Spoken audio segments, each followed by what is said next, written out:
Hello everyone, Alistair Gold here. Yes, it's July the 1st. Tottenham have made 4 signings. Team hasn't returned for pre-season yet. And there are still 2 full months of the transfer window.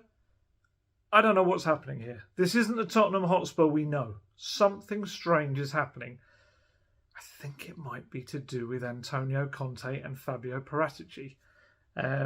Because this is strange times. Stranger Things is back today, and stranger things are happening at Tottenham Hotspur. Very, very strange. But hey, we're not complaining. It is great stuff. So, the arrival of Richarlison today. The latest in the line of Tottenham new arrivals. 25-year-old Brazil international, fee of around £60 million all in, including all of the potential add-ons. Contract until 2027, subject to a work permit.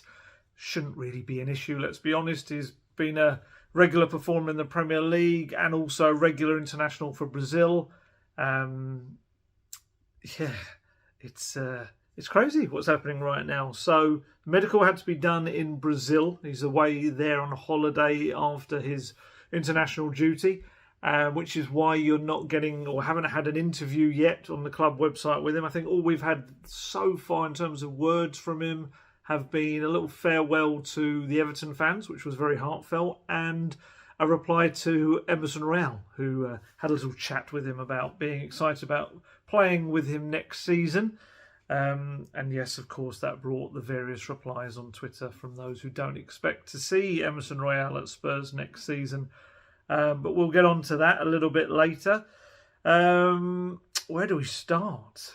I suppose just what Richarlison and this transfer represents. That's probably the best place to start because there's so many elements to it. Look, you've heard me say before that Conte at times last season was looking at that bench and just essentially shaking his head, knowing that he just didn't have the options to change things. His squad depth kind of issues were well known. He made them clear, not only publicly, but privately as well to people. And this is no disrespect to the players on the bench. And a lot of the time there were young players on that bench, academy players who are having to fill in because only maybe 4, potentially 5 first-team players were out injured. So Conte is being heard. In those corridors of Hotspur Way, Antonio Conte's voice is being heard. They know that what he's saying it makes sense. This is a guy that has been at the very top clubs, around winning trophies. There's also Paratici, who has been at one of Europe's elite clubs for more than a decade. These guys know how to build a squad. That's what they do.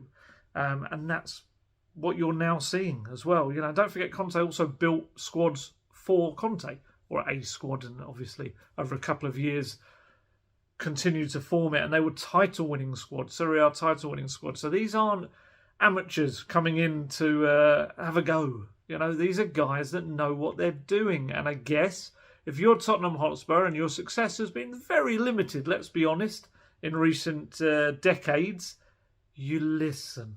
And that's the big thing. It is all about listening. And, Tottenham's profile has always been pretty much in recent years by young players who, there's a risk attached because of how they might not perform, but there's not too much risk in terms of their value drastically going down. And in most cases, they go up. It's the Tottenham transfer profile. We know it. We've seen it in operation. Buying kind of ready-made players has not always been the way. Richarlison, again, it's another example of, Conte actually quite clearly said it, that clubs need to buy important players, and he also meant ready-made players to hit the ground running. And I don't think it's any coincidence that 3 out of the 4 signings made so far have made more than 100 appearances each in the Premier League. And the other one, in Ivan Perisic, he's played in every single league. He's played in Italy, he's played in Germany, he's played in Belgium. This guy knows how to adapt to different countries. He really does. And I don't think it's any coincidence that the ages of the players, we're used to seeing 21, 22-year-olds, maybe 23-year-olds. These are the ages of the players in order of their arrival. 33, 34, 25, soon to be 26, and 25. It's a whole change in mentality. Even Perisic, he actually arrived. He came to Hotspur away today to start some indoors work because obviously had that, I think it was a calf injury at the end of last season with Inter. So he's come back a little bit early just to make sure that he is ready for pre-season. Who else came back? Skippy, Doherty, and Japhet Tanganga all came back. Sergio Reguilon also came back early as well, because all four of them had also had injuries at the end of last season. So they're all kind of just playing catch-up, essentially. So they're there early before the rest of the non-internationals come in on Monday, or from Monday, certainly. And then the international players will be coming back just before that flight to Korea on July the 9th. So, yeah, like I say, Perisic, been everywhere, won titles galore, won trophies, knows the Conte way, has done it under him at Inter Milan. They won Serie A together. Fraser Forster, 133 Premier League appearances to his name, and obviously silverware at Celtic.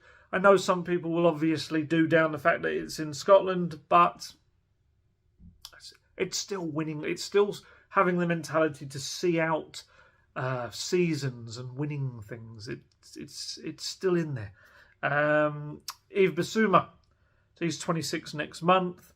One of the best midfielders in the Premier League outside the traditional top six. He's played 112 times in the Premier League.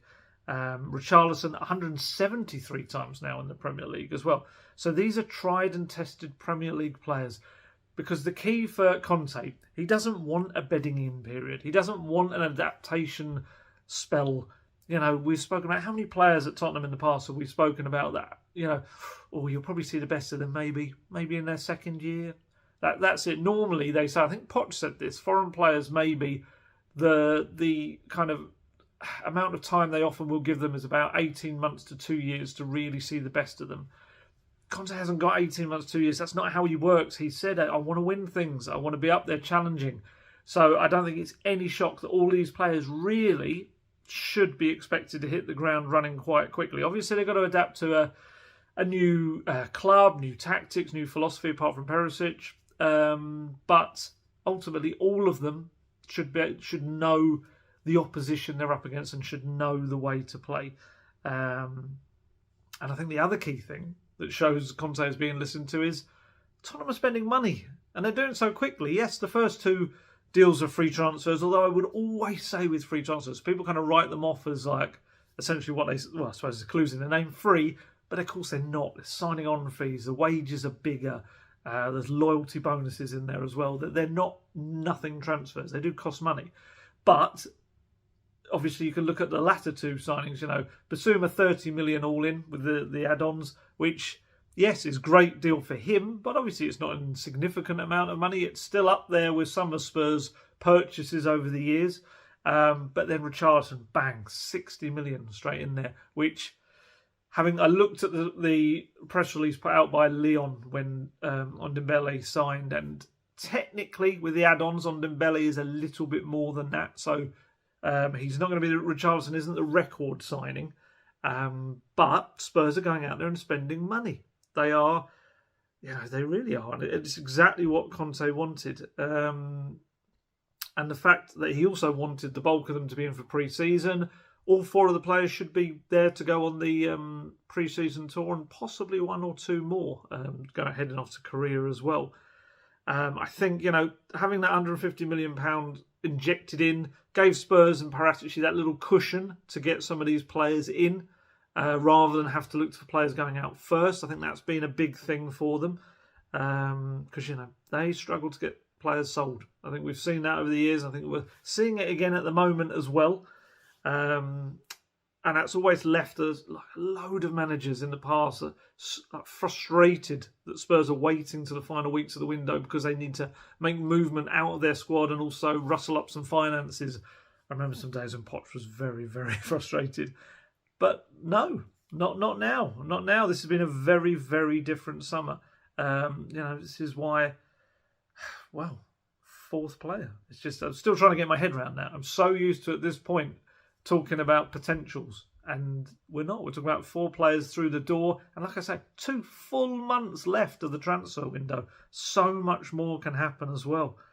And I think another key thing that is very much a Conte thing of changing this mentality is you've heard me spoken about in recent videos about how Conte wanted to change the mentality from this set 11 idea to no, operate like a big club. The whole squad has to be of a similar quality so that he can pick whatever 11 he wants for any matches and that doesn't drop. And then during matches, he can bring on whatever player he wants. So for them to drop £60 million on a player who a lot of pundits are looking at this and saying, well, he doesn't start. Why are you spending £60 million on a player that doesn't start? It's exactly what Conte wants. It's exactly the point. You know, he is now adding to the ranks of Son, Kane, Kulusevski, Lucas, and currently Bergwijn. You know, he is adding more attacking quality there. He can play across the front 3. He can play on the left. He can play as a lone striker, which he did for much of last season when Calvert-Lewin was out, and a little bit after he came back as well. And he can also play on the right. So this is a guy that is going to give you so much more quality. Like I say, we all need to get out of this kind of backup way of looking at things. And I know I struggled, even in the last video, kept saying backup to everything. And yeah, it's something we need to get away from. And